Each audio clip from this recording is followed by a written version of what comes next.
श्री हरिनाम संकीर्तनम की जय।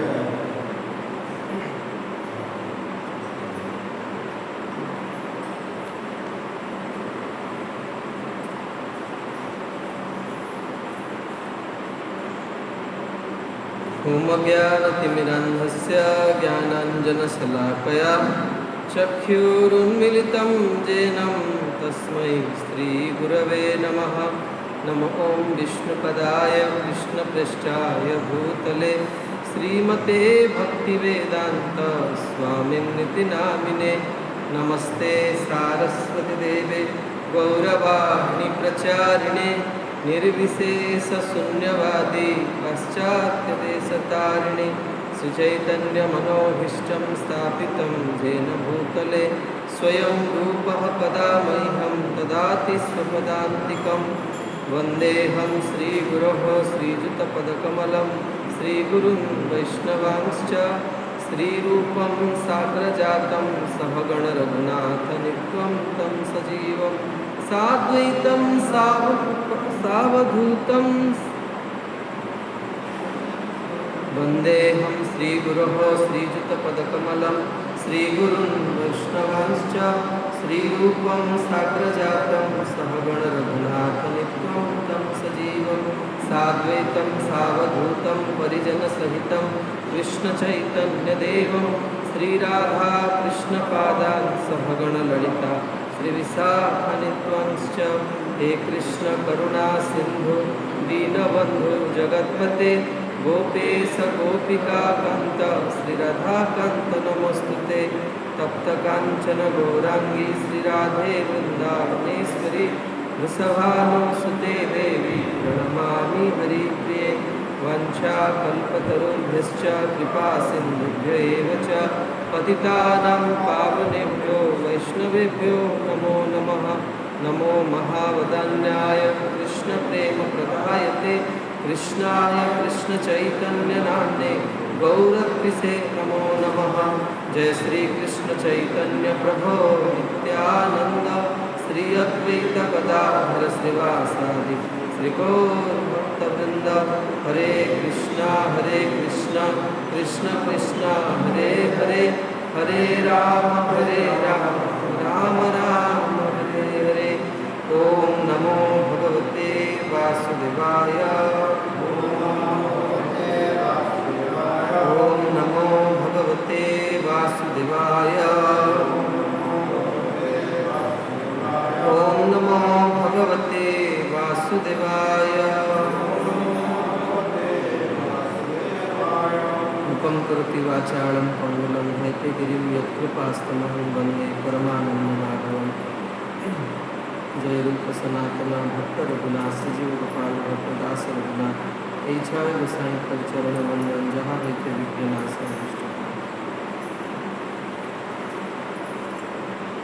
हरे कृष्णा। श्रीमद्भागवतम एकादश स्कंद नवम अध्याय श्लोक नंबर 1-3 तृतीय एक एवं 2 तृतीय नंबर श्लोक हमें पाठ कर प्रथम श्लोक पढ़ू। श्री ब्राह्मणोवाच परिग्रहं हि दुःखाय यज्जत्प्रियतमं नृणाम् अनन्तं सुखमाप्नोति तद्विद्वान् यस्तु किञ्चनः। अनुवाद। साधु ब्राह्मण कहले प्रत्येक जड़ जगत मध्य कौन जिनिस तार खूब प्रिय बोली मन करता है एवं समस्त जिनिस प्रति आसक्ति फल मनुष्य दुख पाए। यही विषयटी जे बुझीपारे से समस्त भौतिक अधिकार परित्याग करे और सकल प्रकार आसक्ति त्याग फल से अनंत सुख प्राप्त हुए। श्लोक नंबर 2 आपण मो सहित मो पर प्रचार करें। सामिसं पुररंजग्नो बड़ी अनन्य निरामिषः तदा विषं परित्यज्य ससुखं समविन्दतः। सामिसं पुररंजग्नो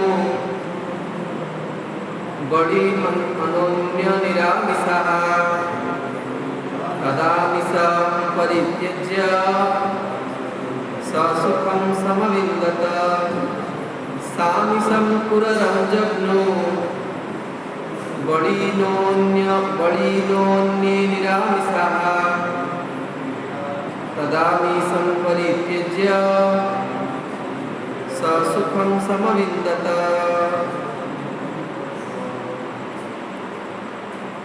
अनुवाद एकदा एक बड़ बाजपक्षी दल शिकार खोजी न पाई अन्य एक दुर्बल बाजपक्षी ठारे किछि मांस अच्छी देखा पाई ताको आक्रमण करथिला। सेतेबेले से बाजपक्षीटी तार जीवन विपन्न होइछि जानी तार मांस खंडटी को त्याग करथिला एवं सेतेबेले से यथार्थ सुख अनुभव करथिला। भावार्थ प्रकृतिर गुण द्वारा उत्तेजित होई पक्षी माने हिंस्र हो जाइथि एवं अन्य पक्षी मानकु मारी खाती किंबा सेमाने रखिथिबा खाद्य चोराई नियंती। बाजपक्षी शागुणा और चिल जातीय पक्षीगण यही श्रेणी अटंती। से जहाँ है जड़े अन्य प्रति ईर्षापरायणता आचरण त्याग करी कृष्ण चेतना ग्रहण करवा उचित जहाँ फल से समस्त जीवसत्ता को आत्मवत दर्शन कर वास्तव सुखमय स्थिति रही मनुष्य अन्य प्रति ईर्षा करे ना एवं क्या निजर शत्रु भाव देखे ना। तमने धारावाहिक भाव श्रीमद भागवतम श्रवण करुचे 24 गुरुंकर प्रसंग चर्चा होची। आज 18 नंबर गुरुंकर विषय आज श्लोक आस्वादन करवा जो अवधूत ब्राह्मण जदु महाराज जदु शिक्षा देते एक पुरोही पक्षीर एक पक्षी बाज पक्षीर कथा आम श्रवण करवा। तेरे ये कहते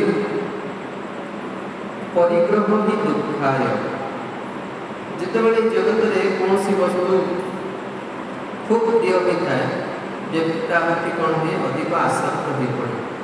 जब देखा जगत में हम स्वाभाविक भाव आम जी जो गुण थाए से वस्तु प्रति तार आसक्ति उत्पन्न हुए एवं जगत व्यक्ति निहाट सत्य कथा आम अनेक समय भगवद्गीतार चर्चा करुचे।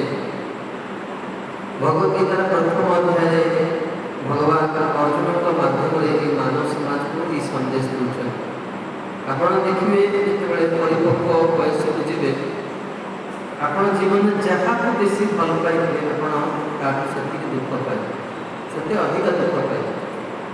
मनुष्य भितर मनु महाराज कहते जे मनुष्य जहाँ को जी भल पाए से परिमाण स्नेहटा पाए।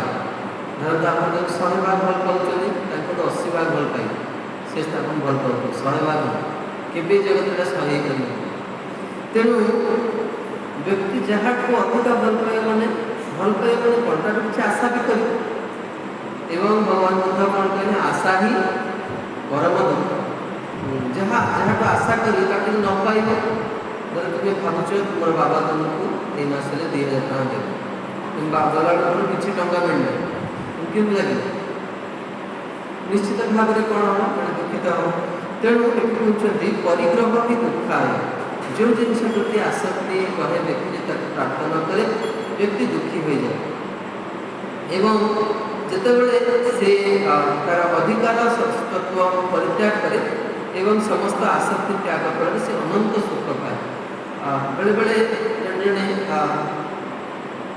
सब भावती जे मुझे एठार मानने मालिक वस्तुर मालिक स्थानर मालिक जो भावना रखू फल कौन हुए हमको अनेक दुख भोग कर जो जिन व्यक्ति तार मालिकाना सहित लगे से दुख पाए। तुम्हें बर्तमान चर्चा करवा केमती एटा अवधूत ब्राह्मण शिक्षा कर वास्तव में जिते कम संग्रह परिग्रह जगत लोक कर से सुखर रह। श्रीमद भागवतम तृतीय स्कंद भगवान कपिलदेव माता देवहूति कहते जे जगत में जीव कौन करे अनेक संग्रह परिग्रह करे अनेक वस्तु एभली धनाढ़ व्यक्ति मैंने अच्छा जो मानकर भारतवर्ष में अनेक जहाँ सहायता घर अच्छे अनेक पोशाक मैंने कल्पना कर जड़े भारतीय राजनेता राजनेत्री 3000 चप्पल थे 15-20 हजार लुगा था अनेक सुना गहना अलंकार थे किंतु जगत गोटे वस्तु भी ଯେତେ ବସ୍ତୁ ସଂଗ୍ରହ କରିବା ତାକୁ ସୁରକ୍ଷା କରିବା ତାକୁ ମେଣ୍ଟେନ୍ କରିବା ପାଇଁ ସେତିକି ସମୟ ଲାଗେ ଏବଂ ଯେତେ ବସ୍ତୁ ଅଧିକା ସଂଗ୍ରହ କରିବା ସବୁବେଳେ ଲୋକ ଭୟ ଥିବେ ଅଧିକ ଜଣେ ଜଣେ ଦେଖିବେ ବହୁତ ସୁନା ପିନ୍ଧିକି ଆସିଥାନ୍ତି ତାଙ୍କ ପଛରେ 3-4 ଜଣ ବାଉଁଶର ଥିବ ଏଇ ସେ ସୁନାକୁ ଜଗିଆ କାଳେ କିଏ ତାଙ୍କୁ ଛଡ଼େଇ ନେବ ବା ତାଙ୍କୁ କିଏ ଆକ୍ରମଣ ନ କରୁ। ତେଣୁ ଯେତେ ସଂଗ୍ରହ ପରିଗ୍ରହ କରିବା ଆମେ ସେତେ କ'ଣ ହେବ ଆମର ତାପରେ ଚିନ୍ତା କରିବା। ତେଣୁ ଅବଧୂତ ବ୍ରାହ୍ମଣ ଏହି ଶିକ୍ଷାକୁ ଏକ ପକ୍ଷୀଠୁ ପ୍ରାପ୍ତ କରିଥିଲେ। ସାମିଶମ ପୁରରମ ଜଘନ ଏକ ବାଜପକ୍ଷୀ ସେ କ'ଣ କରିଥିଲା ଏକ ମାଂସ ଟୁକୁଡ଼ା ମାଂସ ଧରିଥିଲା। ଆପଣ ଦେଖିବେ ପକ୍ଷୀମାନଙ୍କ ଭିତରେ ଯଦି ଗୋଟେ ପକ୍ଷୀ ବା ପଶୁମାନଙ୍କ ଭିତରେ ଗୋଟେ ମାଙ୍କଡ଼ ସେ କିଛି ଖାଦ୍ୟ ପାଇଗଲା ଅନ୍ୟ ମାଙ୍କଡ଼କୁ ଗୋଟିଏରୁ କାମୁଡ଼ିବ ତାକୁ ସାଙ୍ଗେ ସାଙ୍ଗେ ଆକ୍ରମଣ କରିବ। ଏ ଜଗତରେ ବି ସେମିତି ଯେତେବେଳେ ବ୍ୟକ୍ତି ଜଣେ ବ୍ୟକ୍ତି ଧନୀ ହେଇଯାଏ ଅନ୍ୟ ଲୋକମାନେ ତାକୁ କ'ଣ କରନ୍ତି ନା ତାଠୁ କେମିତି ଧନ ମାନେ ପ୍ରାପ୍ତ କରାଯାଇପାରିବ ସେ ସବୁବେଳେ ସେମାନେ ଯୋଜନା କରନ୍ତି। ତେଣୁ ଯେତେବେଳେ ସେ ପକ୍ଷୀଟି ଦେଖିଲେ ଯେ ତାକୁ ସମସ୍ତେ ଆକ୍ରମଣ କରୁଛନ୍ତି ସେ କ'ଣ କରୁଛି ନା ସେ ମାଂସ ଟୁକୁଡ଼ାଟାକୁ ଛାଡ଼ିଦେଲା ପରେ ସମସ୍ତଙ୍କୁ ଛାଡ଼ିକି ପଡ଼େ। ତେଣୁ ସାଧାରଣତଃ ଭାବରେ ଆମେ ଦେଖୁ ଯେ ଏ ଜଗତରେ କ'ଣ ହୁଏ ନା ସବୁବେଳେ ପ୍ରକୃତିର ଗୁଣ ଦ୍ୱାରା ବ୍ୟକ୍ତି କ'ଣ ହୁଏ ନା ବ୍ୟକ୍ତି ହିଂସ୍ର ହେଇଯାଏ। ତେବେ ଏହି ଅଧ୍ୟାୟରେ ଆମମାନେ 7 ଜଣ ଗୁରୁଙ୍କର ଶିକ୍ଷା ପ୍ରାପ୍ତ କରିବା ଏବଂ ଏଠି ପ୍ରଥମ ଶିକ୍ଷା ପୁରର ପକ୍ଷରୁ ପ୍ରାରମ୍ଭ କରାଯାଉଛି ଯିଏକି ହେଉଥିଲେ 8ମ ଗୁରୁ ଏବଂ ତାଙ୍କର 25 ଜଣ ଗୁରୁ ଅଛନ୍ତି। କାହାର ଅବଧୂତ ବ୍ରାହ୍ମଣ 25 ଜଣ ଗୁରୁଙ୍କଠୁ ସେ ଶିକ୍ଷା ଲାଭ କରିଥିଲେ ଏବଂ ବର୍ତ୍ତମାନ ସେ ପୁରର ପକ୍ଷୀଙ୍କଠୁ କ'ଣ ଶିକ୍ଷା କଲେ ତାହା 2ଟି ଶ୍ଲୋକରେ ବର୍ତ୍ତମାନ ବର୍ଣ୍ଣନା କରିବେ ଯେ ଆସକ୍ତି ହେଉଛି କ'ଣ ଯେଉଁ ବସ୍ତୁ ପ୍ରତି ଆମେ ଆସକ୍ତ ହେବୁ ଆମେ ସବୁବେଳେ କ'ଣ ହୁଅନ୍ତି ନା ଦୁଃଖ ପାଆନ୍ତି। ତେଣୁ ଏଠି କହୁଛନ୍ତି ଯାହାର ଯେତେ କମ୍ ଇଚ୍ଛା ସେ ଜୀବନରେ କ'ଣ ହୁଏ ନା ସେତେ ସୁଖ ପ୍ରାପ୍ତ କରେ। ତେବେ ଆମେ ଦେଖିବା ଯେ ଆଶା କେମିତି ଦୁଃଖ ଦିଏ। ବ୍ୟକ୍ତି ଅନେକ ସମୟରେ ପିଲାଟେ ବେଳୁ ହିଁ ଛୋଟ ବେଳୁ ହିଁ ତାର କ'ଣ ହୁଏ ସେ କିଛି ଆଶା କରେ ଯେ ମୁଁ ଏକ୍ଜାମ୍ରେ ଏତିକି ମାର୍କ ରଖିବି ମୁଁ ଭଲ ପଢ଼ିବି କି ମୋତେ ଭଲ ପ୍ରସାଦ ମିଳିବ ଅନେକ ପ୍ରକାର ତା ମନରେ ଇଚ୍ଛା ଆସେ। ଇଚ୍ଛା ଯେତେବେଳେ ପୂର୍ଣ୍ଣ ହୋଇଯାଏ ସେ ଖୁସି ହେଇଯାଏ ଇଚ୍ଛା ଯେତେବେଳେ ଅପୂର୍ଣ୍ଣ ହୋଇଯାଏ ତା ମନରେ ଅନେକ ଦୁଃଖ ଆସେ। କିନ୍ତୁ ଏଇ ଇଚ୍ଛାକୁ ଚରିତାର୍ଥ କରିବା ପାଇଁ ଅନେକ ଲୋକମାନେ ଜୀବନରେ କ'ଣ ହୁଅନ୍ତି ଅନେକ କଷ୍ଟ ପାଆନ୍ତି ଅନେକ କଷ୍ଟ। ଯେମିତି ଆମେ ଦେଖିବା ଯେ ଜଣେ ଜଣେ ଛୋଟିଆ ହୁଅନ୍ତି ଇଚ୍ଛାକୁ ପୂରଣ କରିବା ପାଇଁ ସେମାନେ କ'ଣ କରନ୍ତି ଜୀବନରେ ଅନେକ କଷ୍ଟକୁ ସ୍ୱୀକାର କରନ୍ତି। ଏବେ ନିକଟରେ ବମ୍ବେ ଯାଇଥିଲି ଆମର ସେ ଭକ୍ତ ଜଣ ଦେଖୁଥିଲେ ଆମର ମନ୍ଦିର ଆଗରେ ଅନେକ ଅଟୋମାନେ ଧାଡ଼ି କରିକି ରହିଥାନ୍ତି। ମୁଁ ସେ କହିଲେ ଯେ ଏମାନଙ୍କର ମନ୍ଦିରରେ ରହିବା ପାଇଁ ଘର ନାହିଁ। ଆମର ବମ୍ବେରେ ଅନେକ ଜାଗାରେ ପ୍ରସାଦ ମିଳିଯାଏ କିନ୍ତୁ ସେଠି ଘର ନଥାଏ ରହିବା ପାଇଁ କାରଣ ଗୋଟିଏ ଛୋଟିଆ ଜାଗା ଭିତରେ ବହୁତ ଲୋକ ରହୁଛନ୍ତି। ଆଉ ସେ ଅଟୋ ଡ୍ରାଇଭର କ'ଣ କରନ୍ତି ଅଟୋ ଯେଉଁ ଚଲାନ୍ତି ସେମାନେ ଦିନ ସାରା ଅଟୋ ଚଲେଇକି ପଇସା ରୋଜଗାର କରିବେ ରାତିରେ ସମୁଦ୍ର କୂଳରେ ଆସିକି ଶୋଇପଡ଼ିବେ। ସମୁଦ୍ର କୂଳରେ କ'ଣ ନା ବହୁତ ସୁନ୍ଦର ପବନ ହେଉଥିବ ଆଉ ସେମାନେ ସେଇଠି ଅଟୋ ଭିତରେ ହିଁ ଶୋଇପଡ଼ିବେ। ଆଉ ପାଖରେ ଶୌଚାଳୟ ଅଛି ସେଇଠି ସ୍ନାନ କଲେ ଏଇଟା ଜୀବନ ମାସକୁ ଘରକୁ ପଇସା କରେ। ଏଇଟା ହେଉଛି ଜୀବନ ସେବା। ତେଣୁ ଛୋଟିଆ ଆବଶ୍ୟକ ପାଇଁ ବ୍ୟକ୍ତି କ'ଣ କରେ ଅନେକ କଷ୍ଟ କରେ କିନ୍ତୁ ପ୍ରକୃତରେ ଯେ ଜୀବନର ଉଦ୍ଦେଶ୍ୟକୁ ଜାଣିଛି ଯେ ତାର ଜୀବନରେ କ'ଣ କରିବା ଦରକାର ସେ କ'ଣ କରିବ ନା ତାର ଇଚ୍ଛାକୁ ସେ କ'ଣ କରିବ ନା କମେଇ ଦେବ। ପ୍ରଭୁପାଦ କ'ଣ କହୁଥିଲେ ସିମ୍ପଲ୍ ଲିଭିଂ ଆଣ୍ଡ ହାଇ ସରଳ ଜୀବନ ଏବଂ ଅତି ଉଚ୍ଚ ଚିନ୍ତାଧାରା। ଦେଖନ୍ତୁ ଅନେକ ସମୟରେ ଅସୁବିଧାଟା କ'ଣ ହୁଏ ଆମମାନେ ଆଧ୍ୟାତ୍ମିକ ଜୀବନକୁ ଆସିଛେ କିନ୍ତୁ ଗୋଟେ ଛୋଟିଆ ଉଦାହରଣ ଦେଉଛି ଯେହେତୁ ଆପଣମାନେ ଷ୍ଟୁଡେଣ୍ଟ ଅଛନ୍ତି ଆପଣମାନେ ବୁଝିପାରିବେ। ଆମେ ଯାହା ପାଠ ପଢ଼ୁଛେ ଯେତେବେଳେ ଚାକିରି କରୁଛେ ସେ ବିଦ୍ୟାର୍ଥୀ କେତେ ପରସେଣ୍ଟ ୟୁଜ୍ କରୁଛେ ଯାହା ପାଠ ପଢ଼ୁଛେ କେତେ ପରସେଣ୍ଟ ୟୁଜ୍ କରୁଛେ ବା ଯାହା ପଢ଼ୁଛେ ସମସ୍ତେ ପଢ଼ନ୍ତି କେତେବେଳେ ବୁଝନ୍ତି। ଅନେକ ବିଦ୍ୟାର୍ଥୀ ଥିବେ ଯେଉଁମାନେ ବିଷୟକୁ ନିଜେ ବୁଝିପାରିବେ କିନ୍ତୁ ଅନ୍ୟକୁ ସେ ବୁଝେଇ ପାରନ୍ତି। ନିଜେ ବୁଝିଯିବେ କିନ୍ତୁ ଅନ୍ୟକୁ ବୁଝେଇ ପାରିବେ। ତେଣୁ କହିବା କଥା ଯେ ସେଇଭଳି ଭାବରେ आम आध्यात्मिक जीवन को आसचे भागवतम क्लास बहुत गुरुत्वपूर्ण। भागवतम कौन करती गोटे माध्यम देखु भगवान कहते सुहृदम सर्वभूताना ज्ञान शांति गच्छति। मत जो जीव जापर से कौन हुए जीवन में शांति पाए पूर्व आम शांति पाइबा आसचे किंतु छाती हाथ रखी कहले सत कही केत आप सुखर अच्छे प्रश्न बहुत गंभीर प्रश्न। जड़े जो गंभीरतापूर्वक विचार कर से कौन हम ना सतर्क हो कारण देखो भगवान को भी कालस्मिन लोकक्षय काल रूप देखते जिनटा बहुत क्वचित लोक बुझीपार किंतु यहाँ कथा सबुदिन कहुए देखो प्राय आप 20टी श्लोक लगातार शुणिकी आसुँच व्यक्ति आसक्ति त्याग कले कौन हम सुखी हो पारे किंतु आम मैंने केत आसक्ति त्याग करे गले प्रसाद को सागे सागे कौन हम लोभ आस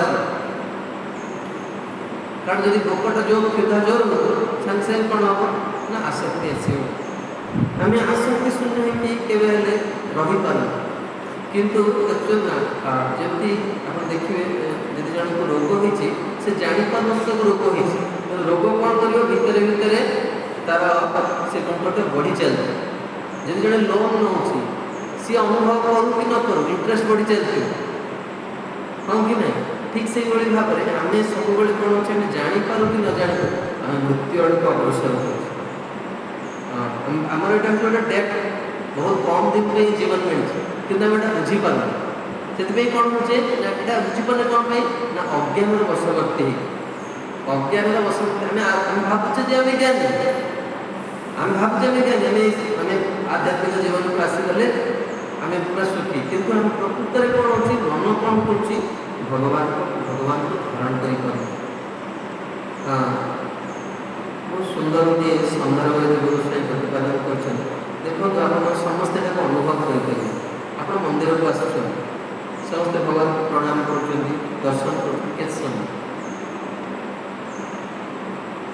भगवान अच्छे समझते जानते ना दर्शन भी करते समय जीव गोसाई लिखते जिते समय आखिर चिन्मय अच्छी से समय भगवान को देखिपारे से सर्व सौंदर्य प्रभु कि बेसी समय देखिपारे कहीं चिन्मय तो सरीज से कौन से मंदिर भगवान का आगे मोबाइल में कथा अन्य सहित कथा पूर्व जीवा पूर्व कहती मैंने मन रखिए पुण्य बिना श्रवण इच्छा न हो जहाँ पूर्वजन्म स्वीकृति ना पुण्य बल ना से आध्यात्मिक जीवन कृष्टि रही है आप देखो आपण जो नुआ तरीके आसते से तो अनेक लोग भी आसते आहरी अनेक लोग आसते आप जो समय आसिक प्रथम सेवा कले जप कले तुम सहित अनेक पिला भी आसते कि तुम क्वचित लोक रहीगल अनेक लोग छाड़ी पड़े तुम समय सेमती आम जी जन रही ता भर के जन भगवान को जापार भगवान को बुझीपार बहुत कुछ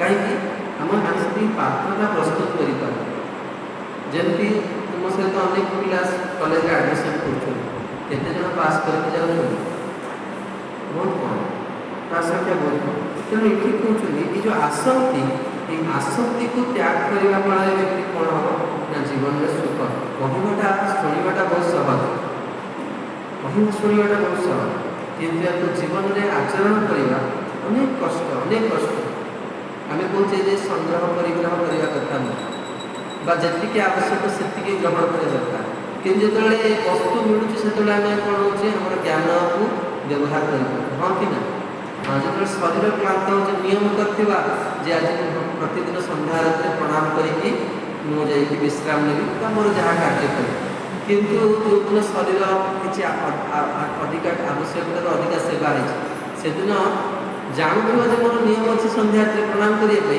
रूम्र बाहर इच्छा से हाँ कि नहीं अनेक थर एमती अनुभूति हम व्यक्ति कौन करे ना शरीर आगे प्रकृति आगे निजर प्रतिज्ञा को से कौन करे रक्षा कर तेणु जो मैंने भाग्यवान व्यक्ति ये कहते देखो एकादश स्कंद आम चर्चा करुचे ये कहते परित्यज्य ससुखम समवेद जी त्याग करि पारला से जहार जीवन में जिते त्याग अच्छे तार कौन अच्छी ना से सुखी तार इंद्रिय तो से संयम अभ्यास तो कौंते वैराग्य उच्चते भगवान भगवद्गीता अभ्यास एवं वैराग्य द्वारा जड़े कौन निजक संयत कर मु आवश्यकता ठार अधिक भोजन करी ना बेले बेले देखिए गोटे भल जिनस आपन को से जिनसा भल लगे किंतु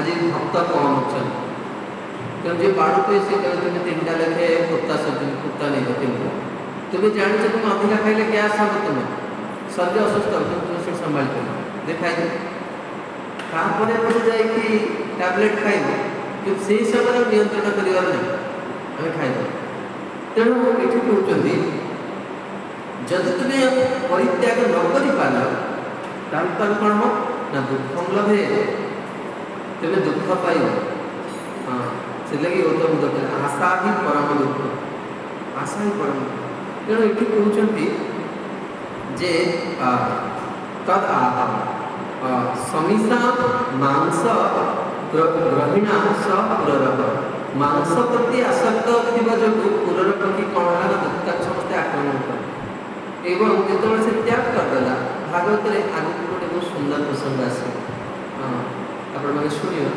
जे उज्जैन नामक स्थान अच्छी भारत वर्ष जो महाकालेश्वर अच्छा भगवान शिवजी अच्छा से जड़े एक रोपण ब्राह्मण कौन करते निवास करते प्रचुर धन उपार्जन करते क्या खर्च कर दिखते एपरिक पत्नी को भी दिखते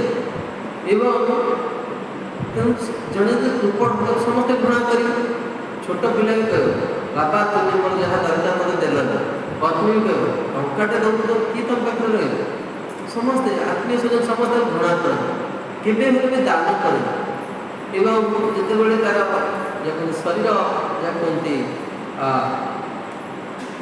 बयस टी से कौन कर समस्त को छाड़ी पड़ो तार धन नहीं दे केते दिन में सुरक्षा दब आज शरीर में बल अच्छी मन काम कर इंद्रिय काम कर जगित रहे काली सकाल दिन बार्धक्य अवस्था आसे कौन कर तेणु समस्ते परिहास कले छेप पकईले जो तार शरीर बल मानने बलमूत्र त्याग भी करदे सी कौन कला ना ये धन घर को जगित रोकला ना संपत्ति को जगित रोकला से कौन कला ना गृह त्याग करके पड़े बहुत सुंदर श्लोक है एकादश स्कंद प्रत्येक व्यक्ति जीवन में इस श्लोक पर विचार करा जाता एतांश आस्थाय परात्मनिष्ठा मु वर्तमान कौन करी मोर एक खराबपण जो जीवन दुख पाऊँ कि वर्तमान दुखी हो रही देखो आम भगवान अंश विशेष भगवान भगवत कहते ममैवांश जीवलोके जीवभूत सनातन भगवान आम हे अंश विशेष भगवान सच्चिदानंदमय भगवान आनंद जो जीव आनंद खोजुचे तेणु से विभिन्न जगह से कौन कर जो खोजा प्रक्रिया से जारी रखे कि से जाने से प्रकृति कौन सुख पाए तेणु आज ये उज्जैन अवंतिकर ब्राह्मण से कहते हैं प्रकृति सुखर सन्धान पाइबी केम सुख पाइबी ना परात्मनिष्ठा मुझे भगवान को भल पाइबी भगवत भक्ति पथ पथि कहे आउ जड़े किए कहीपर बहुत कष्ट सब लोग आसुच्च बहुत लोग बहुत कथा कहती केजन जीवन शेष में भगवान को मन पकेवा बहुत कष्ट जो समय गोटे लोक कथा रही जिते कफवाहक पित्त शेष आसिक से समय प्रभु को मन पकेवा बहुत कष्ट क्वचित लोक सफलता पाई बार्धक्य हेल्ले अनेक लोग भूली जाते आ गायत्री से करें बयस हो गए जप कला हरे कृष्ण कृष्ण कृष्ण कृष्ण आ पाठ नाम भी आस प्रणाम भी करें तेणु ये जो परिस्थिति किए कहीपर ये तुमर भी हम आदर आम कहीपर हम हम नहीं बोली यहाँ तुमर भी हम तेणु से कहे ना ना मोर मुझे कौन कर सफलता पाई से कहे एत विश्वास केमी पाँच एत दृढ़तार सहित केमी पहुँच ना एतांश आस्थाय परात्मनिष्ठा ଅହଂ କରିଷ୍ୟାମି ଦୁରନ୍ତ ପାର। ଏ ଆଧ୍ୟାତ୍ମିକ ପଥଟା ବଡ଼ ଦୁର୍ଗମ। ଏଠି ପ୍ରକୃତରେ ଉଚିତ ଲୋକମାନେ ସଫଳତା ପାଇଯାଏ, ବଡ଼ ଦୁର୍ଗମ। ଶତ ଶତ କ'ଣ ହେଉଛି ପ୍ରଭୁଙ୍କ ଉତ୍ପାଦ କରୁଛି, ଶତ ଶତ ବିଘ୍ନ ଆସିବ। ଆପଣ ଦେଖନ୍ତୁ ଆଜି ଅନେକ ଦିନ ଆପଣଙ୍କର ଅନୁଭବ ଥିବ, ସବୁ ଠିକ୍ ଅଛି ଦିନ ଭିତରେ ଆପଣ ପ୍ରାତଃ ମୁହୂର୍ତ୍ତରୁ ବ୍ରହ୍ମ ମୁହୂର୍ତ୍ତରୁ ଉଠୁଛନ୍ତି, ସ୍ନାନ କରୁଛନ୍ତି, ମଙ୍ଗଳ ଆରତୀ ଆସିଛନ୍ତି, ଜପ କରୁଛନ୍ତି, ଗୁରୁଙ୍କୁ ପ୍ରଣାମ କରୁଛନ୍ତି, ସେବା ବି କରୁଛନ୍ତି। ସେବା ସରିଲା ବେଳକୁ ସାଙ୍ଗେ ସାଙ୍ଗେ ବିଷୟର ବିକାର ଆସିବ। ଆଉ ଏମିତି ପ୍ରଚଣ୍ଡ ବେଗରେ ଆସିବ, ସେ ସବୁ କିଛି ସାରିକି ନେଇକି ପଳେଇବ, କିଛି ସେ ଶୁଣିବ। ଆପଣ ବିଚାର କରିବେ କ'ଣ କହୁଛନ୍ତି, ଭଗବାନଙ୍କର ଭକ୍ତି କଲେ ସବୁ ଅନିଷ୍ଟ କିଛି ହେବନି, ମୁଁ ତ ସବୁ କରିଛି ଜୀବନରେ। ବୁଝିପାରୁଛନ୍ତି ନାହିଁ, ସବୁ ତମର ହେଇଛି, ତଥାପି ମୋ ମନରେ ଏଇଥିରେ ଚିନ୍ତା ଆସୁଛି, ମୋ ମନରେ ଇଚ୍ଛା ଆସୁଛି, କାହିଁକି? ତେଣୁ ଏଠି ସେ କହୁଛନ୍ତି ଯେ ଏଇଟା ଦୁର୍ଗମ ହେବ। ଇଏ କିନ୍ତୁ ଜଗନ୍ତିକା ବ୍ରାହ୍ମଣ କହୁଛନ୍ତି ପଥ ଦୁର୍ଗମ, ବହୁତ ବାଧା ବି ଆସିବ, କିନ୍ତୁ ତଥାପି ମୁଁ ସଫଳତା ପାଏ। କାହିଁକି? କେମିତି ବିଶ୍ୱାସ ନା ପୂର୍ବ ତମେକ ମହର୍ଷି ବି ଅନେକ ସାଧୁମାନେ କ'ଣ କରୁଛନ୍ତି, ଭଗବାନଙ୍କୁ ପାଇଛନ୍ତି। ଅନେକ ଏ କଥାରେ କଥିତ ହେଇକି ସେ ଯଦି ପଥରେ କେମିତି ପାଇଛନ୍ତି ନା ମୁକୁନ୍ଦ ଚରଣାସ। ମୁକୁନ୍ଦ ଶବ୍ଦର ଅର୍ଥାତ୍ କ'ଣ ନା ଯେ ଭୌତିକ ଦୁଃଖରୁ ଜୀବକୁ କ'ଣ କରନ୍ତି, ମୁକ୍ତ କରନ୍ତି। ଭୌତିକ ଦୁଃଖ କଷ୍ଟରୁ ଯେଉଁ ପ୍ରଭୁ ମୁକ୍ତ କରିଦିଅନ୍ତି, ମୁଁ ତାଙ୍କର ଚରଣ କମଳକୁ ଉପାସନା କରିକି କ'ଣ କରିବି ନା ଏଇ ଦୁର୍ଗମ ପଥରେ ମୁଁ ସଫଳତା ପାଇବି। ଅର୍ଥାତ୍ ମୁଁ ଆସକ୍ତିରୁ ମୁକ୍ତ ହେଇକି ପ୍ରକୃତ ସ୍ଥିତିରେ ରହିବି ଏବଂ ଯାହା କୁହନ୍ତି ମୁଁ ଜୀବନରେ ସୁଖ ପ୍ରାପ୍ତି ହେବି ଏବଂ ଅନ୍ତିମରେ ମୁଁ ପ୍ରଭୁଙ୍କୁ ପାଇଯିବି। ତେଣୁ ଆଜିର ଶ୍ଲୋକରେ ମୁଖ୍ୟ ବିଷୟ ହେଉଛି ଏ ଯେଉଁ ପୁରୁଣା ଟପିକାରୁ ଯାହା କୁହନ୍ତି ଅବଧୂତ ବ୍ରାହ୍ମଣ ମହାରାଜ ଜଗତକୁ ଶିକ୍ଷା ଦେଉଛନ୍ତି ଯେ ତୁମେ ଜଗତରେ କୌଣସି ବସ୍ତୁ ପ୍ରତି ଅଧିକ ଆସକ୍ତି ହେବନି। ଅଧିକ ଆସକ୍ତି କ'ଣ ନା ଦୁଃଖର କାରଣ। ଜଗତଗୁରୁ ଶ୍ରୀ ପ୍ରଭୁପାଦ କି ଜୟ।